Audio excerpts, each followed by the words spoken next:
Hello friends, welcome to homemakers bowl. நம்ம இன்றைக்கி பார்க்க போகிறது திருவாதிரை களி. அதாவது ஆருத்ரா தரிசனம் அன்னைக்கு சிவன் கோயில்களில் இந்த பிரசாதம் தான் படையலாக வச்சு படைச்சிட்டு எல்லோருக்கும் கொடுப்பாங்க. இது நடராஜருக்கு ரொம்பவே விசேஷமான ஒரு பிரசாதமாகும். அதை எப்படி செய்கிறதுன்றதான் நம்ம இன்றைக்கி பார்க்க போகிறோம். இதை பச்சரிசியில் தான் நம்ம செய்யணும். நான் ஒரு கப்பு பச்சரிசியை நல்லா கழுவிட்டு நிழல்லே வீட்டில் வெள்ளை துணியிலே உலர்த்தி எடுத்து வச்சுருக்கேன். நீங்கள் முதல் நாளே எடுத்து வச்சு ரெடி பண்ணிக்கோங்க. அதை நல்லா பொரிய விட்டு வறுத்து எடுக்கணும். நெய், எண்ணெய் எதுவுமே சேர்க்கக்கூடாது. வெறும் வாணல்லே நல்லா வறுத்து எடுத்துக்கோங்க. இது கூடவே 2 டேபிள் ஸ்பூன் பாசிப்பருப்பையும் சேர்த்து நம்ம வறுத்துக்கலாம். பாசிப்பருப்பும் கழுவிட்டு இந்த அரிசியோடய கூட நீங்கள் கழுவி காய வச்சிடலாம். நான் பாசிப்பருப்பு தனியாகவே எடுத்து இது கூட சேர்த்துக்கிட்டேன். இப்போ அரிசி நல்லா பொரிய வந்த பிறகு நீங்கள் 3/4 பாகம் அதை நல்லா பொரிஞ்சதுக்கப்புறம் இந்த 2 டேபிள் ஸ்பூன் பாசிப்பருப்பையும் அது கூட சேர்த்துக்கோங்க. அதையும் சேர்த்து நல்லா செவக்க வறுத்துக்கோங்க. வறுத்துட்டு இதை நல்ல ரவை பதத்துக்கு நம்ம பொடிச்சு எடுத்துக்கணும். அதுக்கப்புறம் இது கூட வெல்லம், தேங்காய் பூ, ஏலக்காய் தூள் எல்லாமே சேர்த்து நம்ம களியாக கிண்டி எடுத்தோம்னா நம்மளுக்கு திருவாதிரை களி ரெடி ஆகிடும். இப்போ நல்லா வறுபட்டுடுச்சு. இதை ஒரு பிளேட்டில் ஆற வச்சிடலாம். இதுக்கப்புறம் இதுக்கு வெள்ளைக்கரசலை நம்ம ரெடி பண்ணிக்கலாம். இப்போ இது ஆறட்டும். ஆறினதுக்கப்புறம் இதை ரவை பதத்துக்கு நல்லா நுணுக்கிக்கலாம். இது ஆறினதுக்கப்புறம் எப்படி நுணுக்கிறதுன்றதையும் நம்ம பார்க்கலாம். இப்போ நம்ம வெல்லம் இதுக்கு எடுத்துக்கலாம்.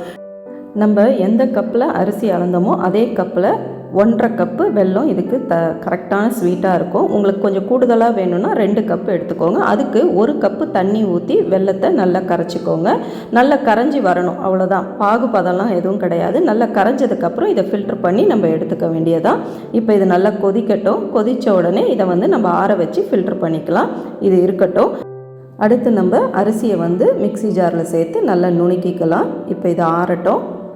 இப்போ பாருங்கள், நல்ல வெல்லம் கொதிச்சு வந்துடுச்சு. இப்போ ஸ்டவ் ஆஃப் பண்ணிவிட்டு இதை நம்ம ஃபில்டர் பண்ணி சேர்த்துக்கலாம். இப்போ மிக்ஸி ஜாரில் ஆறின அந்த அரிசியும் பாசிப்பருப்பையும் சேர்த்துட்டு நல்ல மெல்லிய ரவையாக, அதாவது சீரோட்டி ரவான்னு சொல்லுவோம் இல்லையா, அந்த மாதிரி நுணுக்கிக்கோங்க. ரொம்ப மைய மாவாக அரைச்சிட்டிங்கன்னா களி உங்களுக்கு டேஸ்ட்டு நல்லா இருக்காது. அந்த டெக்ஸ்சரே மாறிடும். அதனால் மெல்லிய ரவையாக அதை நீங்கள் அரைச்சி எடுத்து வச்சுக்கோங்க. இப்போ இந்த மாதிரி அகண்ட அடிகனமான ஒரு பாத்திரத்தில் 5 கப்பு தண்ணி சேர்த்துக்கோங்க. நீங்கள் எல்லாத்துக்கும் ஒரே கப்பு அளவுகளே எடுத்துக்கோங்க. நம்ம வெல்லத்தில் 1 கப்பு சேர்த்துட்டோம்.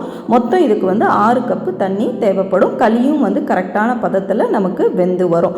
இப்போ 5 கப்பு தண்ணியை சேர்த்துட்டு தண்ணியை நல்லா கொதிக்க விடுங்க. இதில் 1 டேபிள் ஸ்பூன் நெய் மட்டும் இப்போ சேர்த்துக்கோங்க. உப்பு அரிசி 3/4 பாகம் வெந்ததுக்கப்புறம் நம்ம உப்பை நம்ம சேர்த்துக்கலாம். இப்போ 1 டேபிள் ஸ்பூன் நெய் சேர்த்து நல்லா கொதிக்க விடுங்க.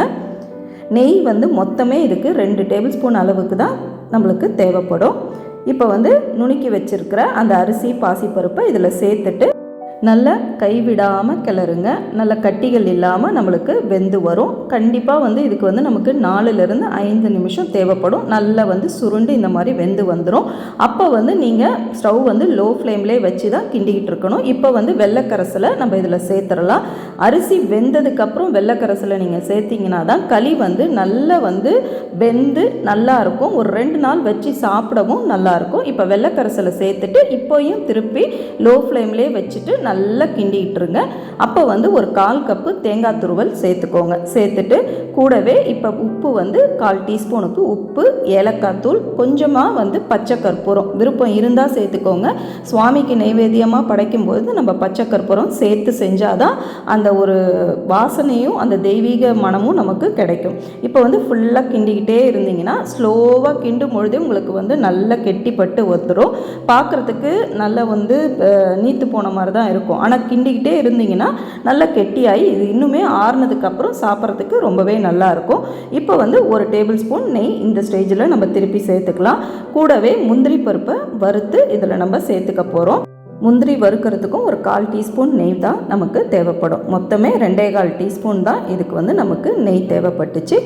இந்த ஆருத்ரா தரிசனத்துக்கு இந்த மாதிரி திருவாதிரை களி செஞ்சு நீங்களும் வீட்டில் படைச்சி சிவனோட அருளை பெறுங்க. அடுத்து 2 நாளில் திருப்பி கூடாரவள்ளி நோம்பும் வருது. அதுக்கு இன்னுமே பெருமாளுக்கு ரொம்பவே விசேஷமாக இருக்கும். அதனுடைய ரெசிபியும் நான் சீக்கிரமே அப்லோட் பண்ணுறேன். இந்த ரெசிபி கூட உங்களுக்கு பிடிச்சிருந்துச்சுன்னா லைக் பண்ணிவிட்டு ஹைப்புன்ற பட்டனையும் அழுத்தி விடுங்க. அப்போ தான் நிறைய வியூவர்ஸ்க்கு இது ரெக்கமெண்ட் ஆகும். ஃப்ரெண்ட்ஸ் அண்ட் ஃபேமிலிக்கும் ஷேர் பண்ணி விடுங்க. நம்ம சேனலில் ஃபஸ்ட் டைம் பார்க்குறவங்களா இருந்தால் சப்ஸ்கிரைப் பண்ணிவிட்டு ஆல்ன்ற பட்டனை அழுத்தினீங்கன்னா தான் இந்த மாதிரி இன்ட்ரெஸ்டிங்கான வீடியோஸ் உங்களுக்கு நோட்டிஃபிகேஷன் உடனே காமிக்கும். மேலும் இதே மாதிரி ஒரு இன்ட்ரெஸ்டிங்கான வீடியோவில் சீக்கிரமே சந்திப்போம். தேங்க்யூ.